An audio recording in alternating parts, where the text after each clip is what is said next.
residents of the apartment complex suddenly wrote a message in the chat. A smart big white pig has entered the entrance. Don't open the door. Quote. Everyone just laughed at this and made fun of him, saying he'd watched too many short videos. Don't joke like that. Only people in the world eat pigs. And where are these pigs eating people? Quote. I also got the joke. Yeah, let that pig come to me. Just what I need is a pig's head for a midnight snack. But then the one from apartment 601 immediately marked me. Run quickly, he really is heading towards your house. I couldn't help but grin. This one from the first apartment. And really, he was extremely boring. But the next second, there was an insistent knock at my door. I shuddered, went over and looked through the peephole. There stood a huge snow-white pig, and at that moment, she was holding half a human hand in toothpaste. She was gnawing with gusto, making crunching sounds, and the next second she suddenly raised her head and stared straight through the peephole. It seemed she knew I was behind the door, and she stared straight through the peephole. That look was terrifyingly creepy. My heart almost stopped. At that moment, I suddenly remembered a village story that my grandmother told me as a child when she was feeding the pigs. Nyanyu, you should know that sometimes there are cannibals among pigs. I'm not talking about the wild boars in the mountains. These are domestic white pigs. Grandma taught me how to recognize a cannibal pig. Nyanyu, just look at the pigsty. All the other pigs are busy eating, and only one pig raises its head and stares straight at you. This pig is no ordinary pig. This is a pig that can think. It is thinking about how to eat you. At the time, I took it all as a joke. Even I, a child then, could hardly believe that such huge, fat pigs, who only eat and sleep, could eat people. But now, looking into the square eyes behind the door, I suddenly realized that my grandmother had said something for a reason. Perhaps it was all true. Panic gripped me. I was just about to step back, when the next second a white figure behind the door violently slammed into our front door. The entire door shook. I staggered, took a few steps back, and almost fell. The movie-like figure slammed into the door. This time the impact was even stronger. I even heard a disgusting, powerful thud. Suppressing the scream that was already rising in my throat, I covered my mouth with my hand and ran into the room. I hid in the closet. Luckily, I have a break-in-resistant door. Maybe a brown bear could break it down, but the creature behind the door was just a large, domestic white pig. Even if he were very strong, he still wouldn't have the strength to break down a burglar-proof door. Seizing the moment, I quickly pulled out my phone to call the police. I didn't dare make a sound, so I could only report the incident via text message. To make the message more convincing, I replaced the large white pig with a predatory animal of terrifying strength. The police responded very quickly, telling me to hide, take cover, and not take any action. They responded immediately, but I knew my apartment complex, SN Riv, was too remote, and even the nearest police station would take at least 50 minutes to get here. But then I thought, there's only a pig behind the door. If I just sit quietly at home and don't open the door, nothing will happen. Just when I'd calmed down a bit and decided that I just needed to wait patiently for the police to arrive, there was suddenly a loud crash and I clearly heard the lock break. How is this possible? I just installed a new 95mm thick ABC alloy front door. It's a steel door. How can a regular domestic pig break it down? If this pig could break down even a door like that, then it would be able to deal with my wooden door to the room with no trouble at all. I was huddled in the corner of the closet, sweating nervously, and at that moment the neighbor from apartment 502 suddenly tagged me in the chat and started cursing furiously. 501. Are you out of your mind? What are you making noise like that in the middle of the night? I was sleeping my beauty sleep and you woke me up. You're a young girl. How can you be like this? Ill-mannered? Soon I heard a loud angry stomping sound coming from the next room. These footsteps were coming straight from the bedroom to the door, and my insides sank. I quickly wrote a private message to 502. Don't go. Outside. Pig. 502 responded quickly. Pig? You're a pig yourself. Keeping people awake in the middle of the night and making up ridiculous excuses. Where would a pig come from in the middle of the night? I think you're just deliberately causing a scandal. Immediately after that, I heard a loud scream of rage from the next room. 501. You're shameless. Keeping people awake in the middle of the night. I'm going to come out on purpose now and teach you a lesson. 502's voice was loud and shrill. Even with Lizzie's loud knocks on the door, her voice was still incredibly shrill. And after he shouted out his number loudly, the knocking on the door suddenly stopped, and then quiet, but heavy footsteps outside the door. It was the sound of pigskin stomping on the floor. I distinctly heard the footsteps of that big white pig heading towards the next room, 502. And at that moment, the neighbor from 502, still cursing, opened his door. As soon as Tayatu's door opened, his cursing instantly stopped, and was replaced by a short, piercing burst of screaming, immediately followed by the sound of a heavy object falling. My heart almost stopped. I held my breath. At that moment, the residents' chat was also very lively. Everyone who heard the noise in our entrance was joking in the group. Had a fight started upstairs? People were throwing things, then they were seeing 2 women are fighting, and so fiercely. Someone should go and do a live broadcast from the scene. I haven't seen women fight in a long time. It was so exciting that I couldn't even sleep. Residents from the 4th and 2nd floor. Rude, unpleasant, lonely men with a low level of culture.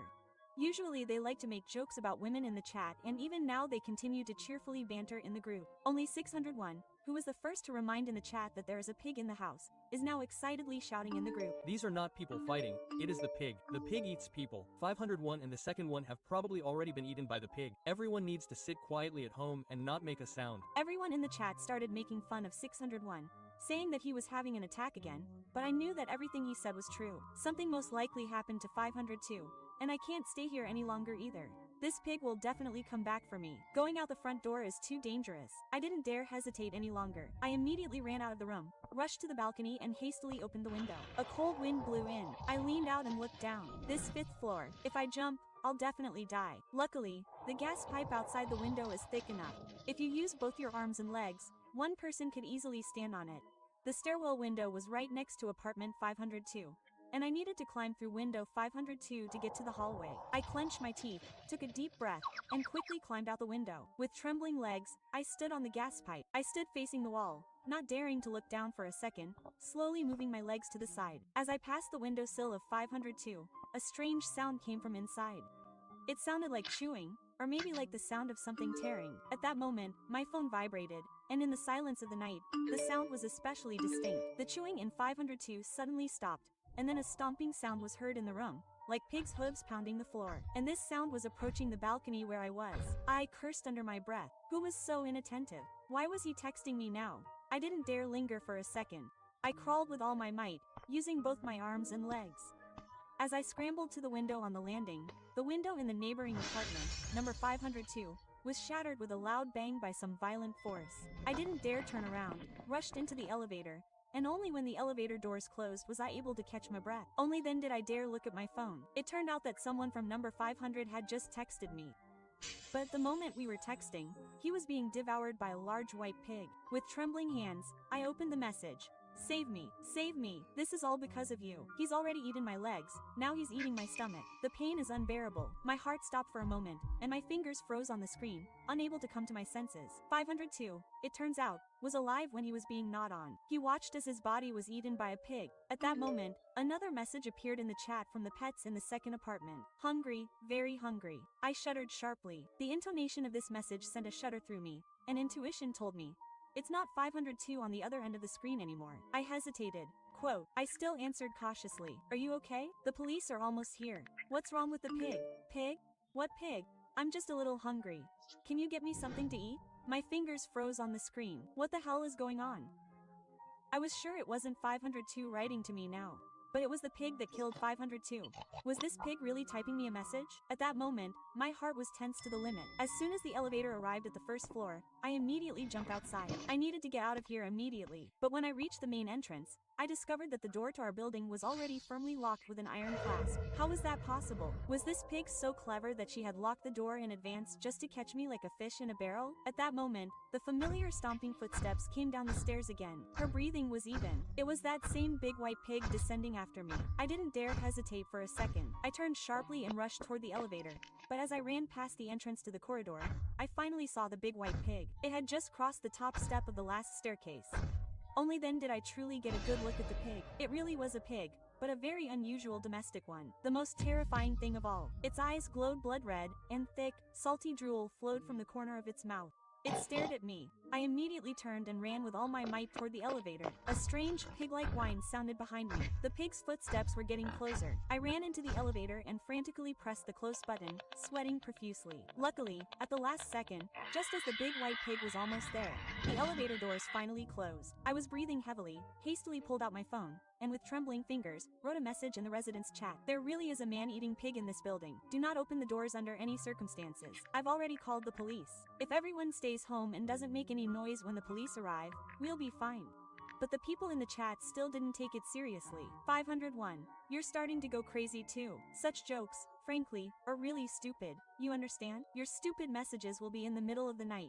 Tell me, will you even let me get a decent night's sleep or not? Seeing these messages made me nervous and angry. I didn't expect that I reacted exactly the same way at first. At that moment, I didn't even know what to say. All I could do was think about my own business. After all, now I can't go back home to the 5th floor. Suddenly I remembered Shistonta, who had been warning everyone in the chat from the very beginning. Shistonta definitely knows something. I pressed the 6th floor button on the elevator, but when I got off at the 6th floor, I discovered that except for door 601, which was tightly closed, the doors of all the other apartments were wide open. There was a strong smell of blood in the hallway. I started knocking on 601's door, simultaneously sending him a message. 601, I believe what you said. There really is a pig in this building that eats people. It has already eaten one of the 50 tenants. The door to my apartment is kicked in, and the front door on the 1st floor is locked. The others in the chat don't believe me. Can I hide with you? 601 still hasn't opened the door. Only after a long time did he send a message. Don't call the police, expect to die. I was suddenly taken aback. What did he mean? Why couldn't I call the police? Would that pig even know I called the police?